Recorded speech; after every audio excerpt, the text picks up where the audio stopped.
Yahushua. Bashin Kavadash, Wara Yahawah, Bashin Yahushua, Lucky Yahawah, all my sins that I cried, Wara Yahawah, for your mercy all the time. I'm shy, will reply every time. Oh, Yahweh, Vashim, Yahweh, Water, Yahweh, for the option that you supply. Oh, Yahweh, Vashim, Yahweh, Water, Yahweh, for the aqua that you supply. Oh, Yahweh, Vashim, Yahweh. Shalom, shalom. Your brother, Obadiah Yahweh. And I'm back after a bit of consternation and injury that I had suffered. But, you know, can't keep a good man of the Lord down, right? So, back with a very good lesson today. You want to make sure the camera's set up nicely for you so you can see everything. We got good background here. And I believe this is going to be a very inspired lesson today. We'll bring out some precepts and some things that aren't talked about in fashion that most of the truth is brought out, but we're going to have to bring out some things that are very important in light of a lot of things that have been happening lately in the Israelite community, as well as just in reference to the elect and those men of the Lord that are supposed to be striving to bring out the truth in terms of, let's just say, you know, practicing the righteous acts of Judges chapter 5:11, as well as the fact that, you know, we have a lot of activity going on between a variety of different camps and organizations, as well as some of the religious practitioners that are continuous to bring consternation. And there's a lot of different faculties that are falling down, but it all turns and completely runs by Yahawah, Bashim, Yahushua, the Father in turn. The title of the lesson today is Yahawah's End Time Circles of Sacrifice. Yahawah's End Time Circles of Sacrifice, which is very important because we're going to have to break down some precepts and some scriptures that kind of identify that our Father in general, he is in control of all things. And we have a tendency lately, and I myself, I convict myself as well because I do it. And what we do lately is we kind of try to put the Father himself. I'm not talking about Yahushua, the Son, but I'm talking about the Father, Yahawah. We kind of put him in a category of obvious. Now, this is a big problem because we talk and we preach and we teach in reference to who they ignorantly call Jesus, which we don't use, but we're talking about Yahushua, which is the Paleo Hebrew, obviously, and the sacred name. So, but what we do is we know that Yahawah has put Yahushua in charge of all things. But at the same time, all of the power that Yahushua is using is of the Father, because he is in control of all the things that are happening. Okay?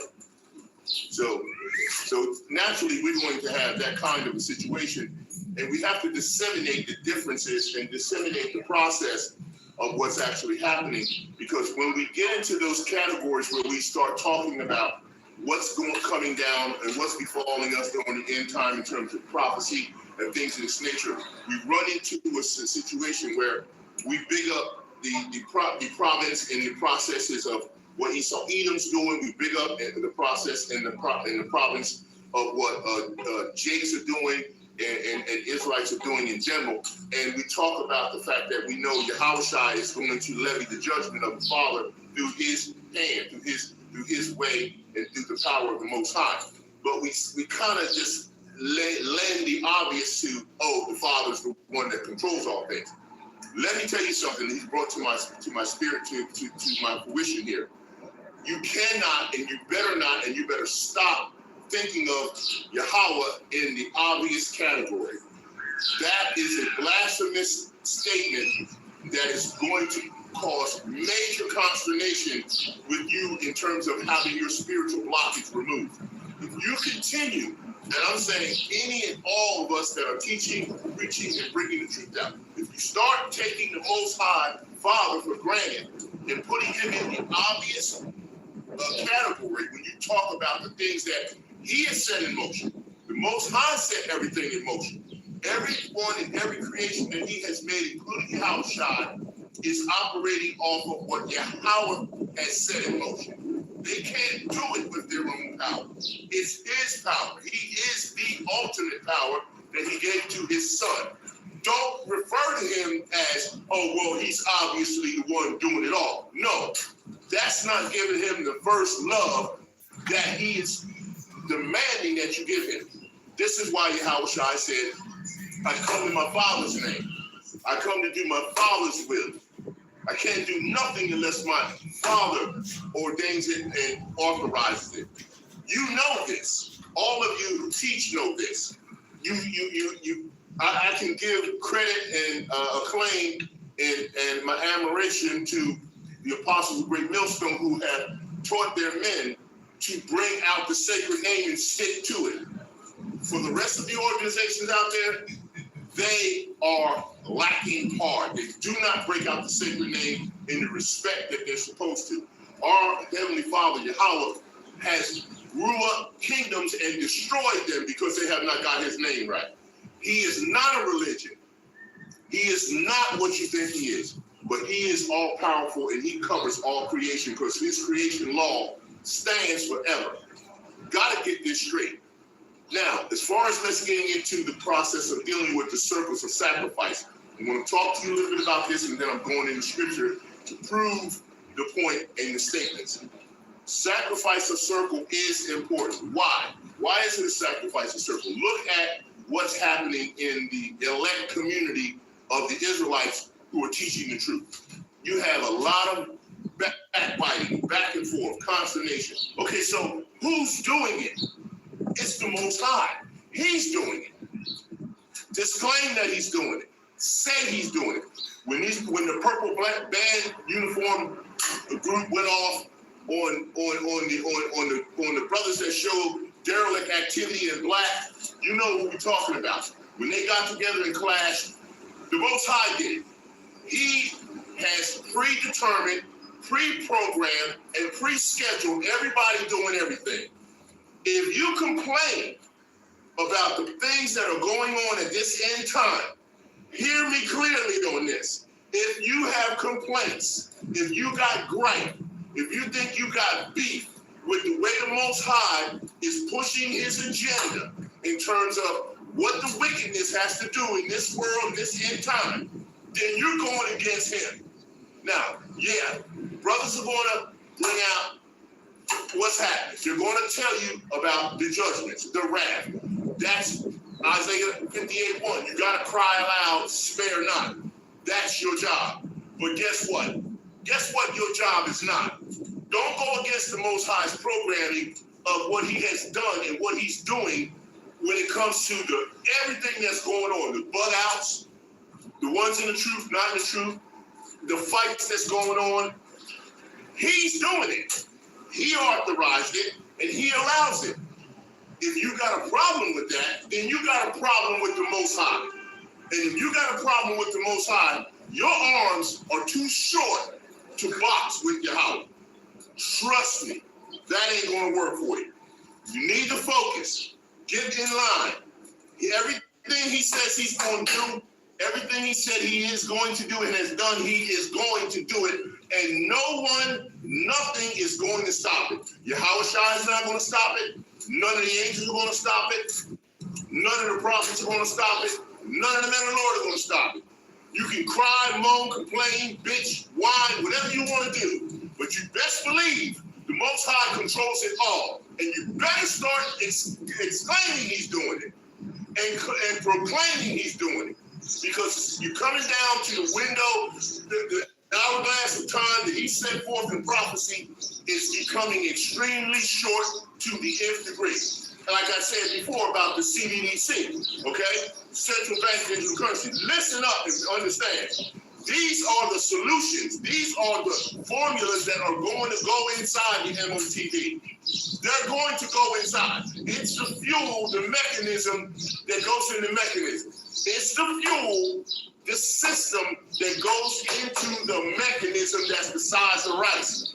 Understand that. If you take this fuel, you're going to be gradually and encroachingly crammed into the process of going with the MOTB. That's why you can't even take that. If you decide to take the process, you have put yourself in a position that you are compromised. Why? Because then that's like saying, okay, hey, I'm not going to hold the bottle, but I want to drink what's inside of it. Think about it. You don't want the container, but you want the substance that's in the container. Tell me what the difference is. The difference is, yes, the actual substance is not the MOTB. Don't get it twisted. Don't come on my page and try to say that I said that, because it's not the MOTB. But what the substance that's inside is a trap laid for you to be coddled into it. It encroaches you into the process of it actually happening. So this is what you need to understand and need to figure it out. And this is where the circle of sacrifice starts to come in. When people start trying to tell you, whoever's telling you, oh yeah, it's okay, you ain't got to worry about that. Just go ahead and participate in this, that, and the third. I'm gonna tell you something. That's the encroachment process. That's how they start squaring it down, circling down to it's really small. It's at the point and position where now you are at that situation where what happens? Now you have been you've been sipping on the sauce of the process that goes into the mechanized device that gets inserted in your body. Just to let you know, that creates a problem. Now, as far as the circle of sacrifice is concerned, we all have it, okay? We all have our own portion of a circle of sacrifices to complete for YAHAWAH'S. Let me say it again. We all have our own portion of a circle of circles of sacrifice that we have to complete for the Most High. In other words, you can't take this flesh on the chariot. You got to chuck this flesh. Even when Enoch, even when Ezekiel, all of them that went on the chariot, they didn't take the flesh. At some point in time, it had to be transfigured, it had to be changed, or it had to be left behind. You're not taking this on the chariot. It's not going to happen. All right? Flesh and blood cannot inherit the kingdom of heaven. Point blank, period. It's not going to happen. When we get the new bodies, we don't know what they're going to be completely made of. So we're going to have to get to that point where we understand that. So the circle of sacrifice is being set up. The end-time circle of sacrifices, as you can see, are now being put in position. You see what's happening with the various organizations that the Most High is allowing and pushing them to go off. Because again, as I said in the past lessons that I've said before, this place has got to go so bad that it's beyond what Jacob's trouble can even imagine. I mean, you've even told in scripture that it's going to get that bad. It's going to be like nothing has ever happened in creation at that level of judgment and wrath. Okay? But the Most High said he's going to have Jacob saved out of it, which means you got to still be in it. Okay, yeah, I understand about 2 Ezra chapter 9, the Tawaf. Okay, yeah, but Tawaf is placed on various individuals. That's the Most High's choice. He's already made that selection of who gets the mark of the Tawaf. Okay, yeah, but let me tell you something. If you have the Tawaf on you and you're still in the flesh, you're going to experience something. Am I saying you're going to get destroyed, taken out? No, I'm not saying that. But what I am saying is you're not going to escape. You're not going to escape through. Whether you experience the famine of the word, famine of the food, famine of whatever, you're going to go through it. Even the 3 Hebrew children, they had complete faith in the Most High YAHAWAH'S. But what? They still went in the fire. Nothing may have happened to them because they were protected by Yahweh, but they did go in the fire. Let's understand that. Every single one of the apostles that rolled around with Yahweh, how did they all die? Did they all die nice and comfortable and sweet, laying up in the bed with their grandchildren all around them? No, that's not how they went out. How about Yahweh, first and foremost, who you're supposed to be mirroring the Mashiach? How did he go out? When he was in the Garden of Gethsemane, he's praying to the Father whether or not the cup can be passed. Did the cup get passed? Did the Father answer him? No, because he's intentional, which means his love and his intentions are above your understanding. And so he said, and he didn't say to Yahweh, you're gonna go through this. This is already preordained and predetermined. It's going to happen. He knew that before the foundation of the world. We'll get to some of that in precept here as well. All right, we're going to talk about circles of sacrifice and how they break down and what it is that you need to understand in reference to that. And this is where we're going. So I just wanted to make sure I brought this out in terms of the prophecies and the precepts that we're going to go for. The Most High, he has told you, okay, in Isaiah 47, well, he told you, I form the light. I create darkness, I create light, I create evil, I create good, rough and paraphrasing, you know what I'm talking about. This is what he does, all right? No one can be delivered from his hand. And once he sets forth the circles of sacrifice, we all will give that sacrifice. This whole entire earth is going to be one big circle of sacrifice. So make sure we understand that. And what your commitment is to that, because that's what you're fighting for. That's your fight. That's the fight of good faith. That's what it is. So you need to get ready for that. Okay, so now I'm gonna start precepts. All right. I think I'm gonna start off with 1 Timothy chapter 1 and 15, just to set the stage for where I want to go. All right, 1 Timothy chapter 1, and I'm going with 15, verse 15.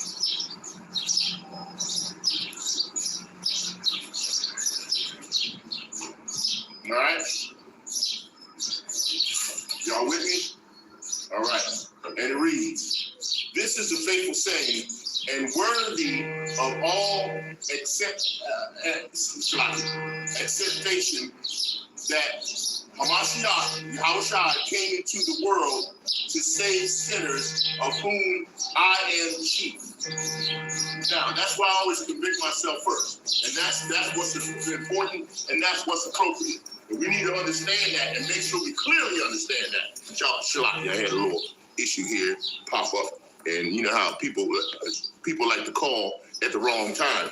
And Shalaki on that. But I'll get back to what I was saying. All right? Right when you want to get into your lesson hungry, they're going to start calling, right? They ain't got nothing to say anyway. Bottom line. And let's read again. This is a faithful saying and worthy of all acceptation that Hamashiach Yahushua came into the world to save sinners, of whom I am chief. Now, 16 says, howbeit for this cause I obtained mercy, that in me first Yahushua Hamashiach might show forth all long suffering for a pattern to them which should hereafter believe on him to life everlasting. Now, this is important because the Most High set forth Yahushua before the foundation of the world. And we're going to bring them scriptures out as well, because that was predetermined. That was already his circle of sacrifice that he was going to perform. Let's make sure we clearly understand that, all right? Now, that's why I brought that out, but I backed that up with also precepts from reference to the Father. Let's go to Psalms chapter 90, and we're going to go to Psalms 90 and verse 2. So to give you time to get to Psalms chapter 90, and we're going to hit verse 2, and it reads, before the mountains were brought forth, or ever thou hast formed the earth and the world, even from everlasting to everlasting, thou art Yahweh, thou art power, right? All right? The next precept we're going to is we're going to Proverbs, and I'm going to Proverbs 8 and 23. Proverbs 8 and 23. And it reads again the support. I was set up from everlasting, from the beginning, or ever the earth was. And of course, you read further down into the precepts and the scriptures. He breaks down how the mountains were formed and settled while he made the earth, the fields, parts, the dust of the world, and how he prepared the heavens, and so on and so forth. You need to read it and study that. But we're going to continue and move forward. Next, we're going to 1 Peter, back to the New Testament. 1 Peter chapter 1, verse 18. We're going to 1 Peter chapter 1 and verse 18. And it reads, for as much as ye know that ye were not redeemed with corruptible things as silver and gold from your vain conversation received by tradition from your fathers, right? But with the precious blood of Hamashiach, as of the Lamb without blemish and without spot. 20. Who verily was foreordained before the foundation of the world, but was manifest in these last times for you. Okay? Who, again, all right? 19. But with the precious blood of Hamashiach, as of a lamb without blemish and without spot, who verily was foreordained, see what I mean? Before the foundation of the world, but was manifest in these last times for you, who by him do believe in power, the Yahawah, that raised him up from the dead and gave him glory, that your faith and hope might be in Yahawah and power. Right? 22. This is fire. Seeing ye have purified your souls in obeying the truth through the Spirit unto unfringed love. Are you hearing me? Unfringed love of the brethren. See that ye love one another with a pure heart, fervently.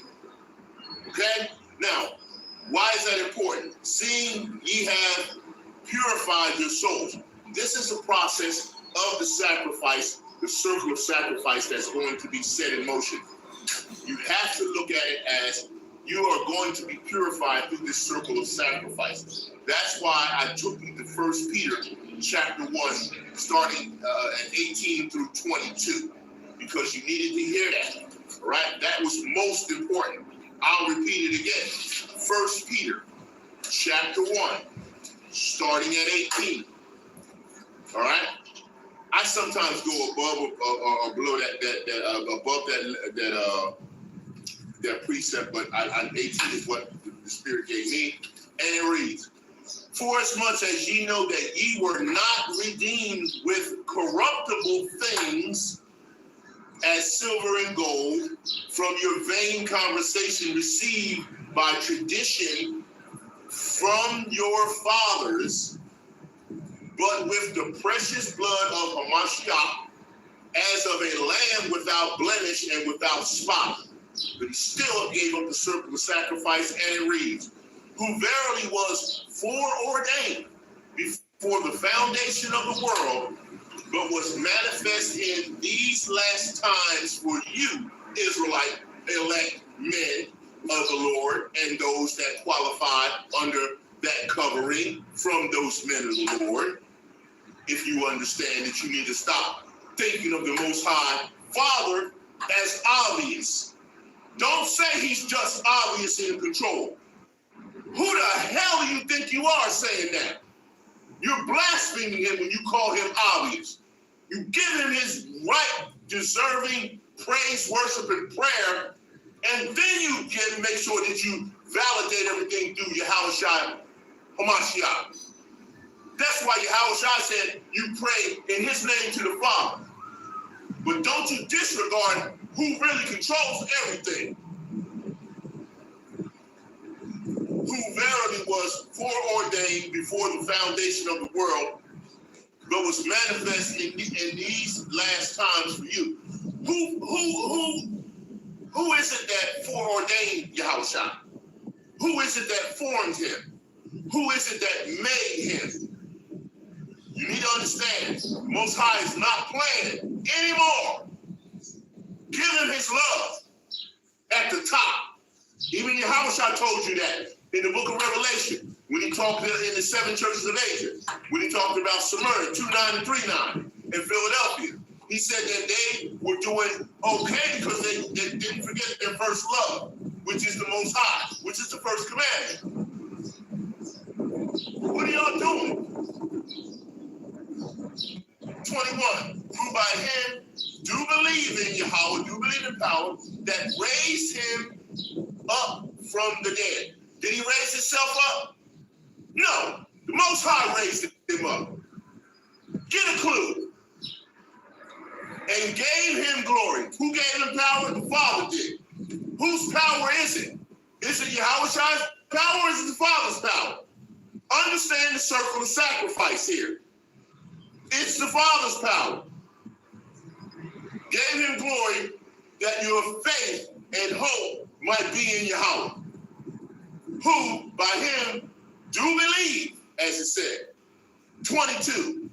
Seeing ye have purified your souls in obeying the truth through the Spirit unto unfringed love. I could really stop the lesson. Of the brethren, see that ye love one another with a pure heart and fervently. Now, all this craziness that you see going on, the Most High Father's doing it. He told you this gotta go so bad that the demons don't want to be here. Can you not get this? It's gotta go bad. It's gonna go bad. And it's gonna be worse. And you're gonna see worse things Jake do. And worse things Esau do. And worse things every heathen does that he has set forth to do. This is the process that has to happen for us to get the hell out of here. So what you fighting against it for? Just teach and preach the word and don't be trying to act like you gotta correct things, because you don't correct it. He put it in motion. You can't correct the Father. And he put the Son to work to do it. And when you do your lessons, you know how to do it, just like everybody else. You cry aloud, you spare not, and you put out your judgments, but you make sure that your judgments are fortuitous to the power of Yahweh. Your judgments are fortuitous to the power of Yahweh. State the violation. That's being done. Once you state the violation, state the judgment, and who's going to levy the judgment? Not you, the Most High, through his Son. And after you state the violation and who levies the judgment, and you made the warning, okay, now move. Reprove and move. Don't dwell, because when you dwell, you're trying to get inside what the Most High has already predetermined that's going to happen. Recognize and understand that. Next precept we're going to is John. First, we're going to St. John, and I'm going to get 1 and 1, and we're going to keep it moving. Okay?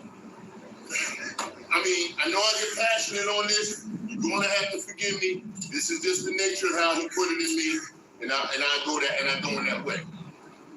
In the beginning was the Word, and the Word was with Yahweh, or with power, and the Word was power. That's a lot of wacky tackies just get that all messed up. And they think that there's some kind of crazy Trinity thing going on. No, it ain't. All the Most High says, if you know the Greek and you know the Hebrew, you know the difference between theon and theos, you'll know what it means. And you can break it down and understand that. The same was in the beginning with Yahweh and power. He controls all things. Don't ever try to take away the power that comes from him. We're gonna go straight from John 1, and we're gonna go over to 17. Okay? Because I was listening to Apostle Bar, and he was breaking down this precept also, and as well as Psalms 147:19 about how these whack attackers and these resident bug outs who are programmed to be that way, of course, they are, and they're thinking that there's some hope for them when there is none. Their circle of sacrifice is also being completed by the Most High. Even the heathens, Most High got a circle of sacrifice for everything that he created. It has a certain amount of time that he set forth on it, and that circle of sacrifice will be completed, and it will be given to him. Whether you want to or not, you will give it up. John chapter 17. And of course, I can start at the top, verse 1, because we know this is Yahawashi talking to his father, which throws the Trinity right down the sewer, and all the rest of the religious practitioners along with it, because he's talking to his father. So he ain't talking to himself. And don't you dare try to say that my Heavenly Father or Yahawashi is schizophrenic, because it's not true. So get out of here. So I'm going to start at 5. John 17:5. And it's Yahawashi, red letter. And now, O Father, glorify thou me with thine own self, with the glory which I had with thee before the world was. Now, for the retarded people who are spiritually retarded because the Most High made you that way, I'm going to take you down to 24, and I'm going to read that one, but I'm going to go right back up to 5. Same chapter, 17, verse 24. And it reads, Father, I will that they also whom thou hast given me be with me when I am, where I am, that they may behold my glory, which thou hast given me. See, Father's power. For thou lovest me before the foundation of the world. Now, for the slow people, like my brother says from DMS, who's always calling out the slow bellies. For all you slow bellies, I'll read it again. Father, Yahawashi speaking, I will that they also whom thou hast given me. Who's he talking about? He's talking about the elect. Okay? Has given me, right?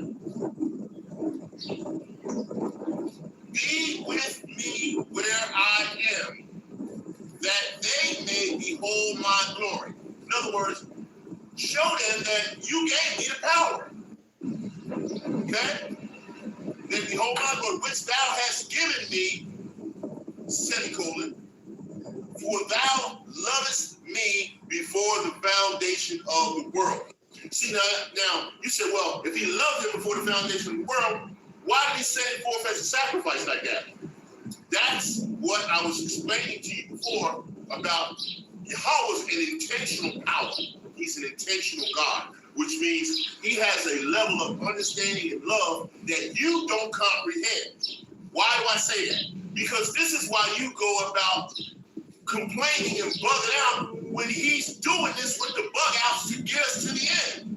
He set them forth in this way so we can get out of here.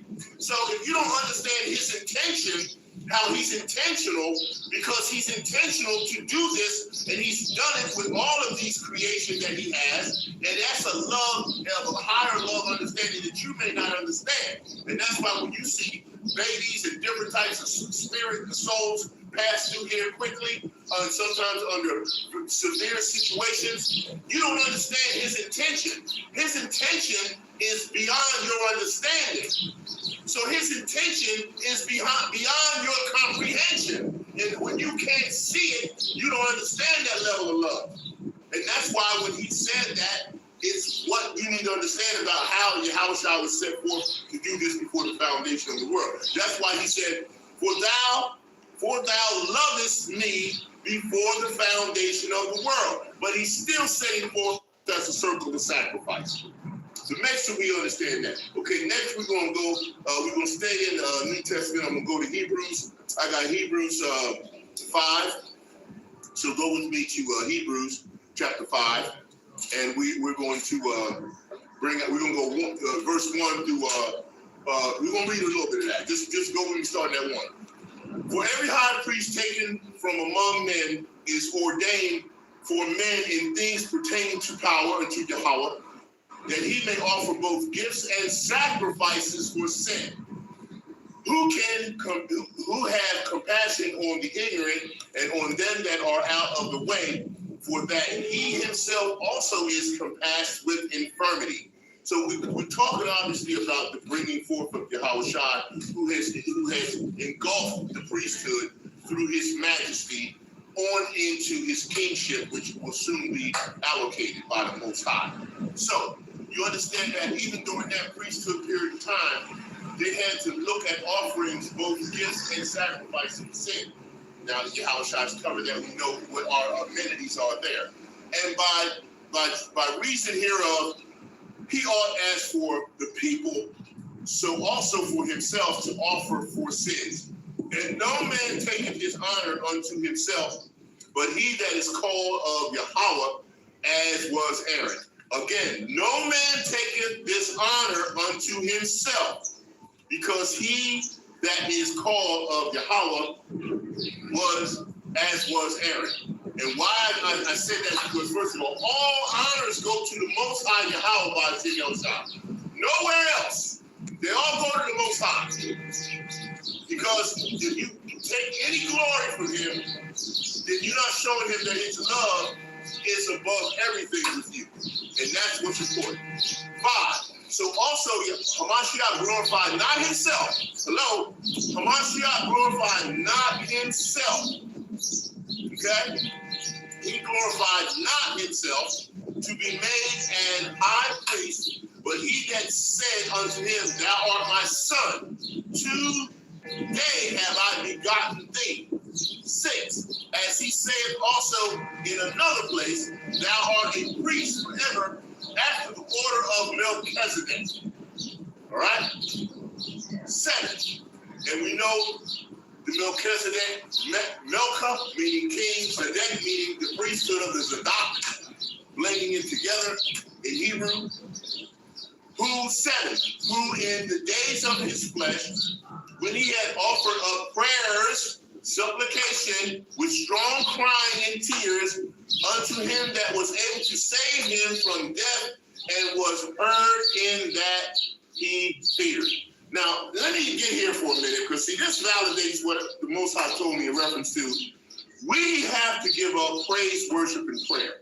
It's spelled out all through this precept here. Who in the days of his flesh, when he had offered up prayers, see, he's giving up prayers and supplication. What is that? That's worship. That's worship. That's showing that worship. And with strong crying, he's praising, and tears. He's worshiping, praising. He's praying. He's worship, and he's praising the Most High. This is Yahawashi doing that to the Father. Why are we doing it? What is the deal why we don't do it? Slop on another stupid call coming through. These people like to come in with this nonsense. When I'm trying to get a lesson done, and they want to call. What do we do? This is showing you right here that Yahawashi is giving up prayers, worship, and praise through supplications with crying, strong crying. It says strong crying, and tears unto him that was able to save him from death, and was heard in that he feared. 8. Though he were a son, yet learned he obedience by the things which he suffered. See, obedience is important. Most High's pouring out wrath. And as he pours out his wrath, he's telling you what to do. You got to be obedient to it. Yeah, okay. I got on my camo garment, okay? So I guess I'm ready for the wilderness. If I gotta go and preach to the bears and the coyotes and the animals, hey, if that's what it takes, whether I'm on the YouTube or not, it don't matter. Just still doing the work. All right. 9. And being made perfect, he became the author of eternal salvation unto all them that obey him. See, who is the author and finisher of your faith? As the scripture said. It better be YAHAWAH'S going to the Father, because he's the one who gave him the power. And being made perfect, he became the author and eternal salvation unto all them that obey him. 10. Called of Yahweh and high priest after the order of Melchizedek. Right? 11. Of whom we have many things to say and heard to be uttered, seeing ye are dull of hearing. See, he didn't even know he's speaking to those who are spiritually blocked. And maybe with grace, mercy, worship, praise, and prayer, Most High may remove some of the scales from your eyes, like he did with Saul, who became Paul, on his way to Damascus to talk to Nicodemus, who also had scales on his eyes, because he thought Paul at the time, knowing that Saul was coming to kill more Israelites who were called Christians at that time, as they were holding Stephen's coat and stoning him before. So Nicodemus was like, hey, your Lord, this man kills our brothers. But no, the Lord said, he is a chosen vessel unto me. Roughly paraphrase. The Lord just said, Shalaki, I should have turned off this thing where these calls wouldn't come through like they're doing, but just bear with me, because you know how it is. The demons always want to get involved in stuff. They just can't help themselves. But okay, we're back. All right, and we're going to read 11. Of whom we have many things to say and hard to be uttered, seeing ye are dull of hearing. 12. For when the time ye ought to be teachers, ye have need that one teach you again, which is the first principles of the oracles of Yahweh, and are become such as have need of milk and not of strong meat. This is why he keeps bringing me out to tell y'all, praise, worship, and prayer is mandatory. That's what you're supposed to be doing. And don't fight against the prophetic transition process that he's put forward in the bug outs of the people that's doing the wicked stuff. They got to go wicked, man, in order for us to get out of here. He set it up this way. Just don't you get stuck with it. Keep it moving. Say what you got to say, and then keep it moving. 13. For everyone that useth milk is unskillful in the word of righteousness, for he is a baby. Now, we all have baby tendencies in terms of our knowledge in this truth, but we got to continue to try to move. But strong meat belongeth to them that are of full age, even those who, by reason of use, have their senses exercised to discern both good and evil, which is what you're supposed to be doing. So, this is why I took you to Hebrews 5, and now we go from Hebrews 5, I'm going over to Romans. And go with me to Romans chapter 12. So Romans chapter 12, and I'm going to start right there at 1. I beseech you, therefore, brethren, by the mercies of Yahweh, that ye present your bodies as a living sacrifice, wholly acceptable unto Yahweh, which is your reasonable service. Right? Now, we use this precept all the time.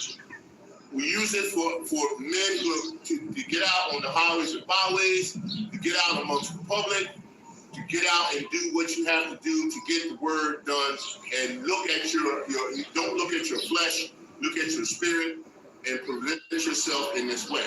But let me tell you this.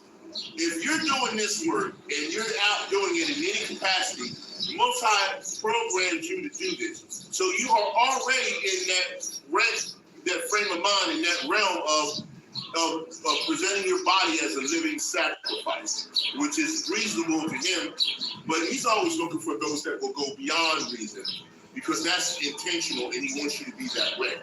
So just wanted to make sure I brought that out because that's important. From here, we're going to Ephesians chapter 1.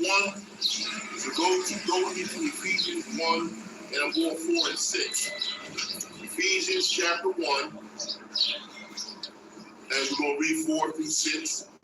And it reads, according as he hath chosen us in him before the foundation of the world, that we should be holy and without blame before him in love. That means a higher love. Having predestined us unto the adoption of children by Yahawah Hamashiach to himself, according to the good pleasure of his will, to the praise of the glory of his grace, wherein he hath made us accepted in the beloved, in whom we have redemption through his blood and forgiveness of sins according to the riches of his grace. Right? So Most High is showing you he has not and he will not forget us who he has looked in the past, in the present, and predestined us for the future.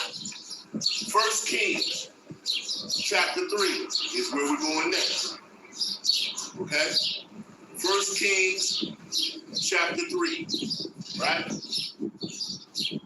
Now, the thing I like about first and second Kings is it brings a lot of precepts that tie directly into New Testamentology, and it's one of my favorite areas to go to. But right now we're going to go to 1 Kings chapter 3, and I'm going to start at verse 2 and go to 12.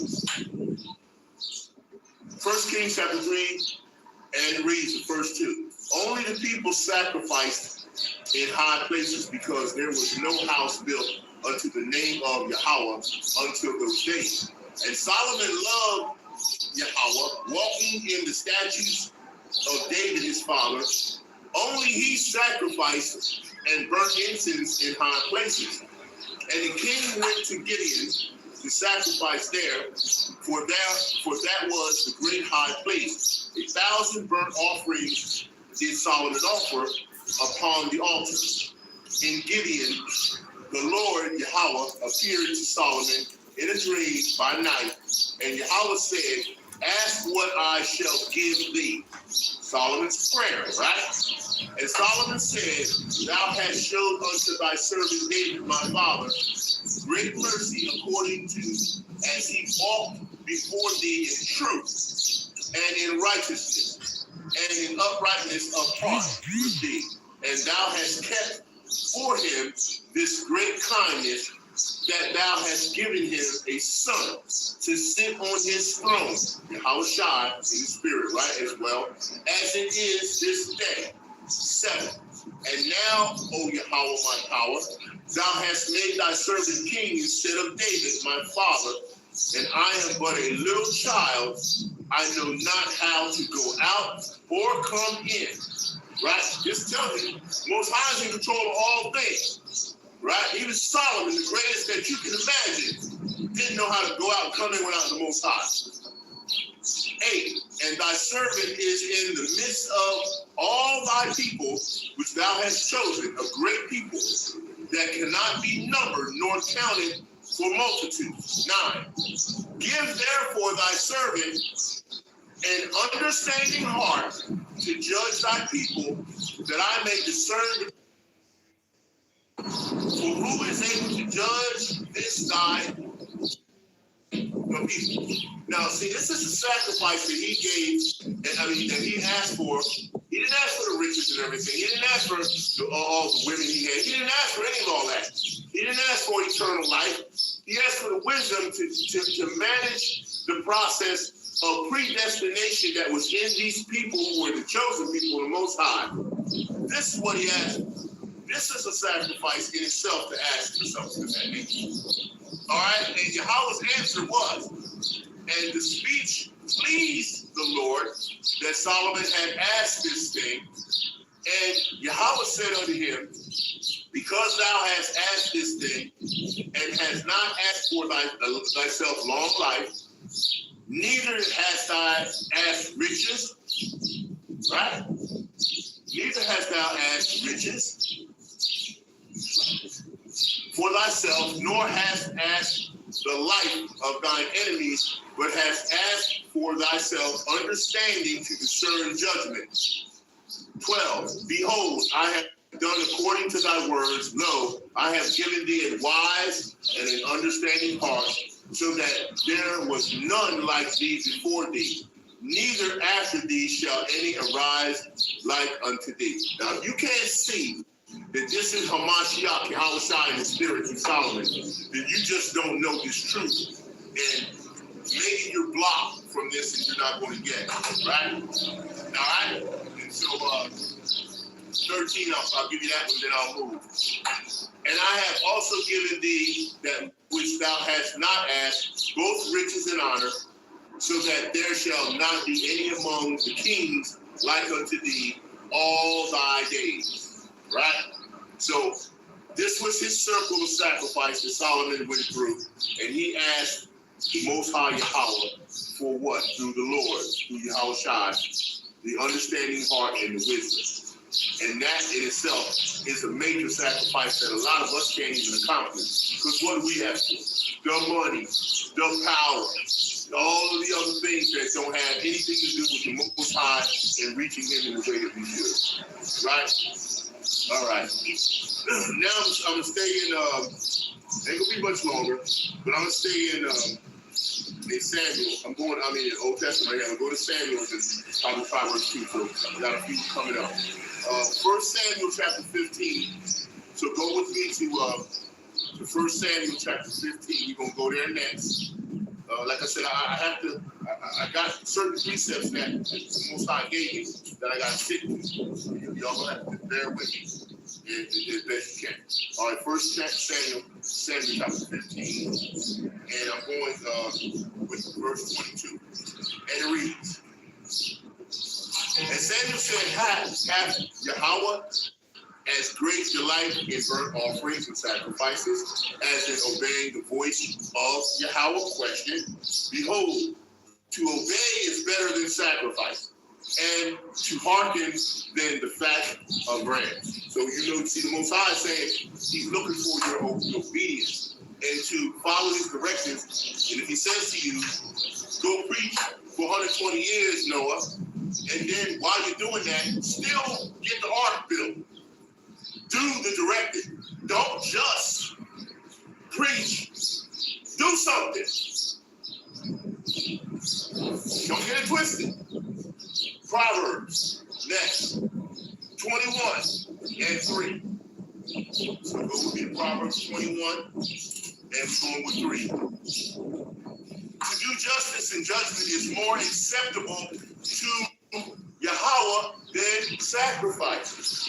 To do justice and judgment is more acceptable to Yahweh than sacrifice. Why did he say justice and judgment? Because then you understand a portion of his intentionalism towards why he does what he does with setting the predetermined people and predestinated processes forward that you may consider to be a problem and bugged outness that you want to attack.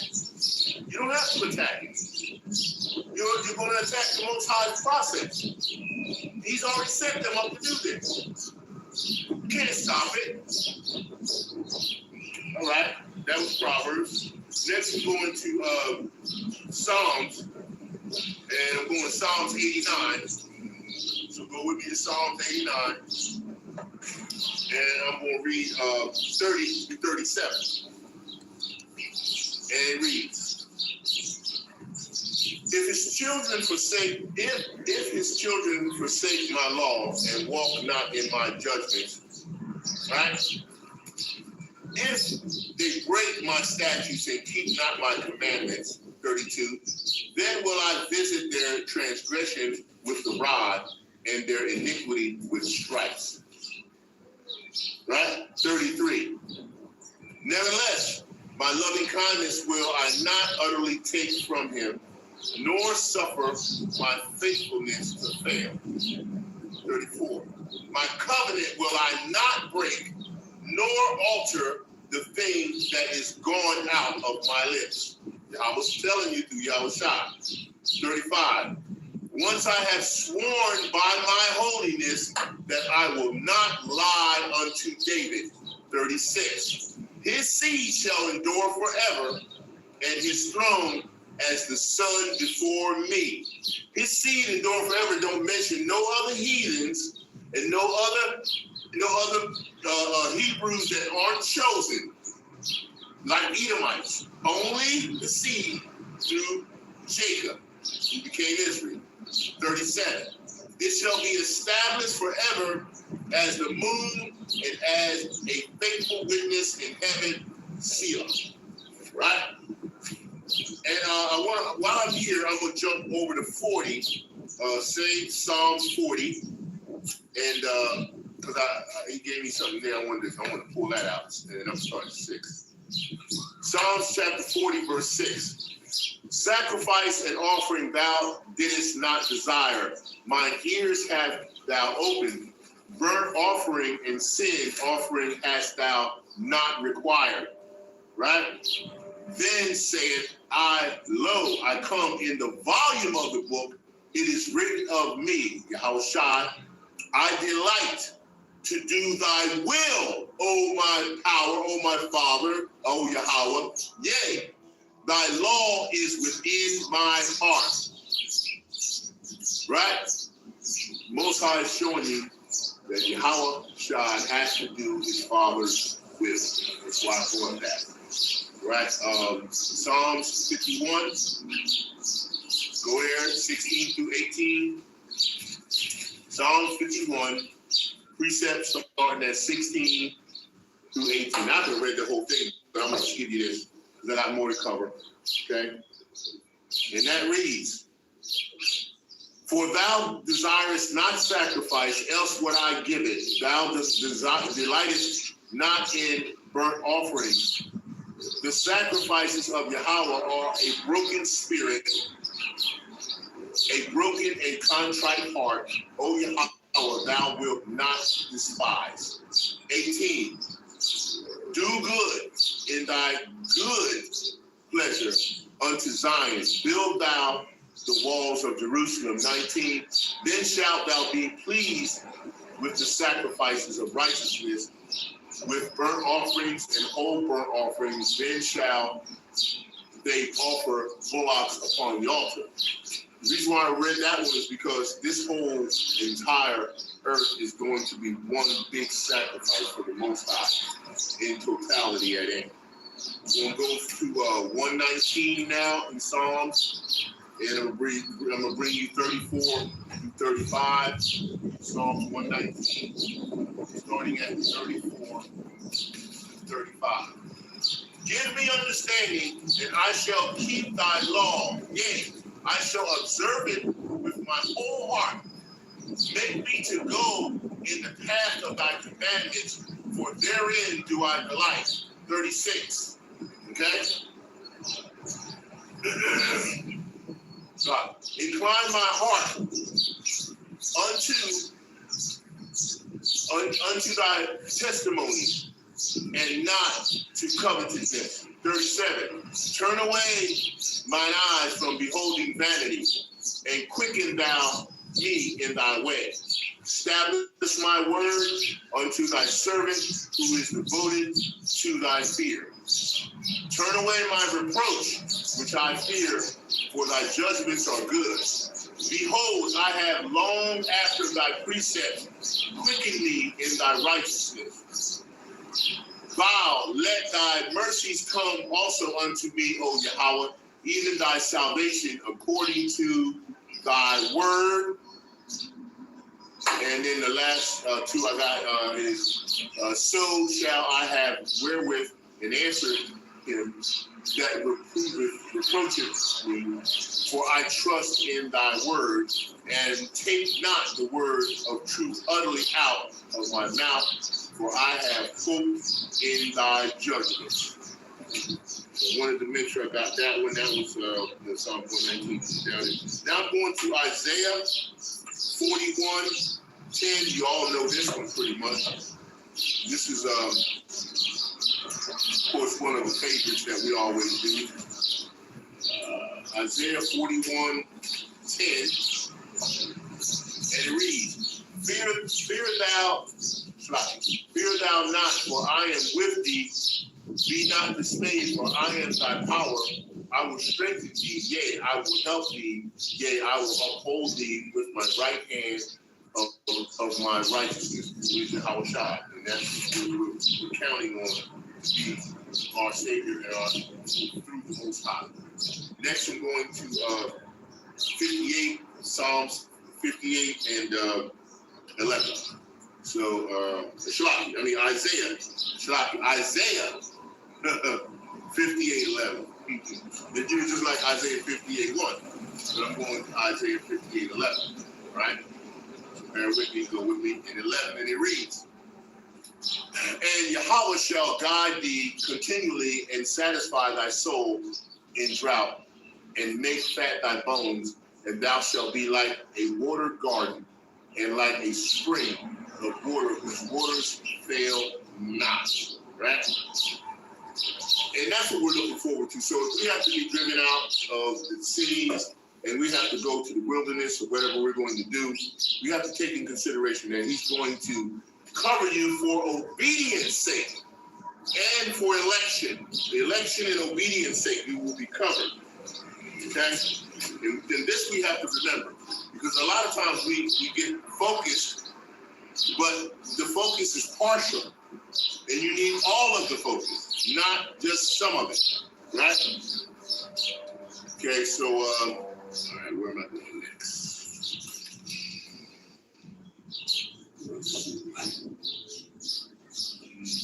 I'm going to Colossians. Colossians chapter 3. Go with me to Colossians 3. And I'm going to read 17.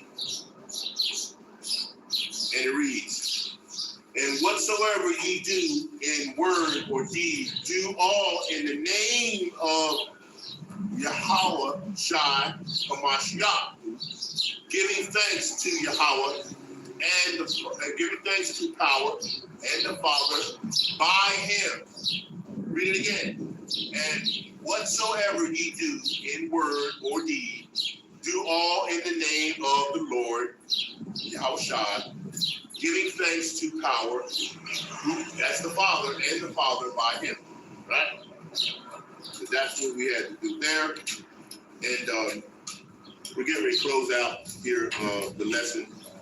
Just wanted to say a few things in reference to understanding that we may not understand the Most High's, his nature of intention. And when we look at stuff like that, you have to remember, even the Most High, his Son, told us that he won't always understand why he does what he does, when he does, why he spoke in parables. You won't always understand why he decided to take so-and-so away from you, do this, that, and the third to you when it comes to what you believe you need in life. But what you have to understand is he gives us clues. And the clues resonate in reference to the mission that he agreed to in the spirit world before you were assigned to come to the earth to perform that reason in that process that you agreed upon. And when you were in that spirit world and Yahweh, the Father, his presence, and YAHWAH'S and the angels, we don't know how many times a spirit and a soul was placed in here to fulfill that mission. But we do understand that you get predictable moments where you get clues. And the clues that you get are what you're supposed to use in reference to fulfilling your mission. Now, a lot of times what the clues provide for you is a way to move forward, okay? And the process of fulfilling whatever your destiny will be with the Most High YAHAWAH'S. And so a lot of times when we call something like a catastrophe happens or a tragedy happens, you know, like for instance during the time when the Tower of Siloam fell on the 18 people in the Tower of Siloam fell on, right? And then of course we will go there. Let's go to Luke chapter 13 and 1, and let's read about that, right? We'll read that a little bit about that. So go to Luke 13 and 1. And it says here, there were present at the season some that told him of the Galileans, whose blood Pilate had mingled with their sacrifices. Now, obviously, Most High controls all sacrifices, including what Pilate and his army and those who were doing during that time. And Yahushua answered and said unto them, suppose ye that these Galileans were sinners above all Galileans, because they suffered such things? Yahushua says, I tell you not, I tell you nay, but except ye repent, ye shall all likewise perish. Now, repent or likewise perish is akin and a clue to the fact that what I was given was you get abused if and when you don't pick up on the clues. You get abused if and when you don't pick up on the clues.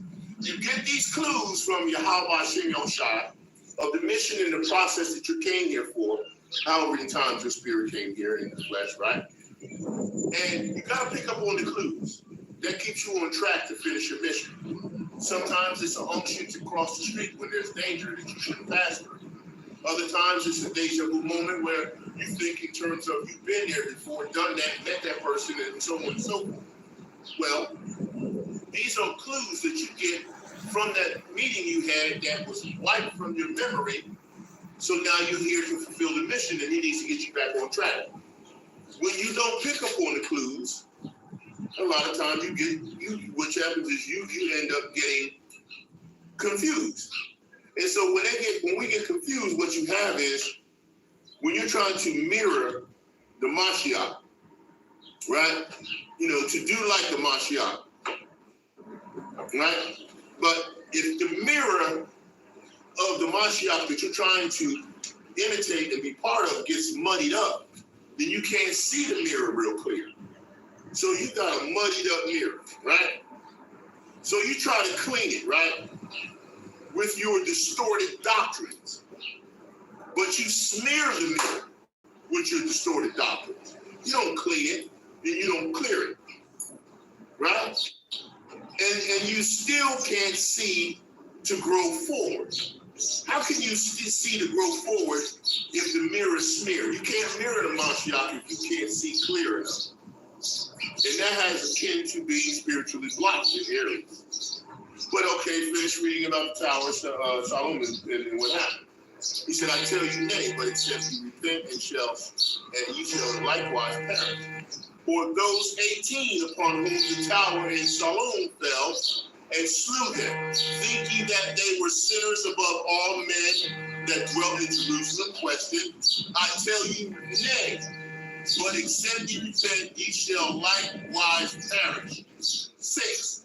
And he spoke also this parable. A certain man had a fig tree planted in a vineyard, and he came and sought fruit therein and found none. Then he said unto the dresser of his vineyard, behold, these 3 trees I come seek fruit on this fig tree and find none. Cut it down. Why cumbereth it in the ground? And he answered and said unto him, Lord, let it alone this year also, till I shall dig about it and dung it, and put a bunch of crap around it, okay? So, you know what I'm saying? Still got these bug outs I was talking about, calling for no reason at all, right? And that's what happens. So, bear with me again, right? And so, Yahushua is giving you a parable to let you understand that the intention behind the Father is not always of your understanding. Okay? Again, 9. if it bear fruit, well, and if not, then after that thou shalt cut it down. Right? 10. And he was teaching in one of the synagogues on the Sabbath, and behold, there was a woman which had a spirit of infirmity 18 years, and was bowed, therefore, and could in no wise lift up herself. Right? Right? And when Yahushua saw her, he called her to him, and he said unto her, Woman, thou art loosed from thine infirmity. And he laid his hands on her, and immediately she was made straight and glorified Yahweh. And the ruler of the synagogue answered with indignation, because that Yahushua had healed on the Sabbath day, and said unto the people, there are 6 days in which men ought to work, and then therefore come and be healed, and not in the Sabbath day. And the Lord Yahweh then answered him and said, Thou hypocrite, doeth not each one of you on the Sabbath loose thy ox or his ass from the stall and lead him away to watering? Question. And ought not this woman, being a daughter of Abraham, whom Satan had bound, lo, these 18 years, loose from this bond on the Sabbath day? Now, clearly, you know the Most High controls Satan. And if he's teaching you a lesson in reference to being bound and how you get released from your spiritual blockage or from your infirmity, take heed to understanding that. 17. And when he had said these things, all his adversaries were ashamed, and all the people rejoiced for all the glorious things that were done by him. And then said he, unto what is the kingdom of Yahweh like? And whereunto shall it resemble? 19. It is like a grain of mustard seed, which a man took and cast into his garden, and it grew and waxed a great tree, and fowls of the air lodged in the branches. Now that gives you the indication of why the Most High is telling you what he's doing. You don't question what he's doing. Because if he takes a mustard seed and he plants it in the ground, it grew to be a huge tree, and you had everything that could live in this tree.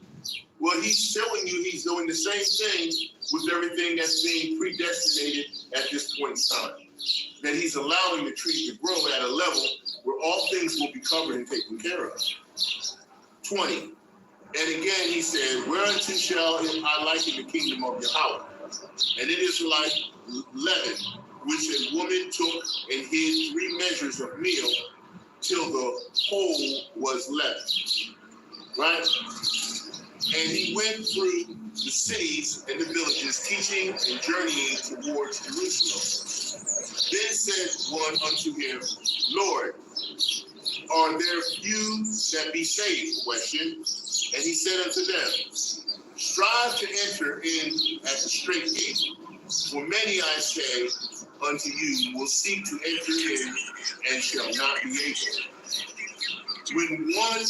When once the master of the house is risen up and has shut the door, and ye begin to stand without, and to knock at the door, saying, Lord, Lord, open unto us, and he shall answer and say unto you, I know you not, whence ye are. 26. Then shall ye begin to say, we have eaten and drank in thy presence, and thou hast taught in our streets. But he shall say, I tell you, I know you not, whence ye are. Depart from me, all you workers of iniquity. So if you're out here and you're trying to fight against what the Most High has already ordained to happen, you can end up getting in a position where Yahushua can say, I don't know you. Okay? I don't know you. You are going to perform your circle of sacrifice. It's predetermined. You cannot stop it. You won't change it.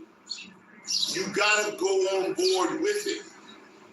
Go with Yahawah's flow. Don't, under any circumstance, take him as obvious. Don't preclude, don't perform delusion or illusion that you can just go ahead and say what you want to say, preach the way you want to preach, and take for granted that the people and the elect, they're supposed to know he is not obvious. The Father is not obvious.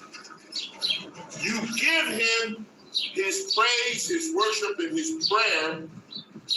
You give him always his respect. When you speak of Yahawah, make sure you speak above about the Father. Because that's where the power of Yahawah comes from.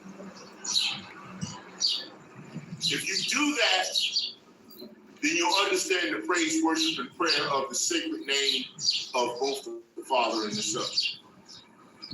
This is a lesson on we all have our portion of the circle of sacrifices that we will complete for YAHAWAH'S Yahushua. Oh, YAHAWAH'S Yahushua.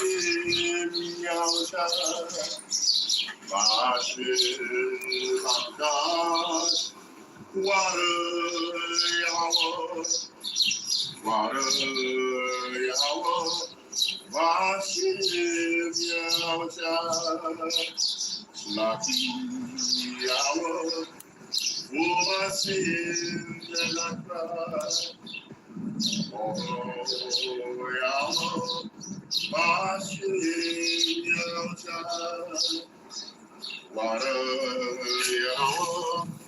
Oh, your mercy all the time. Call Yahweh, Basir Yahushua. Maybe.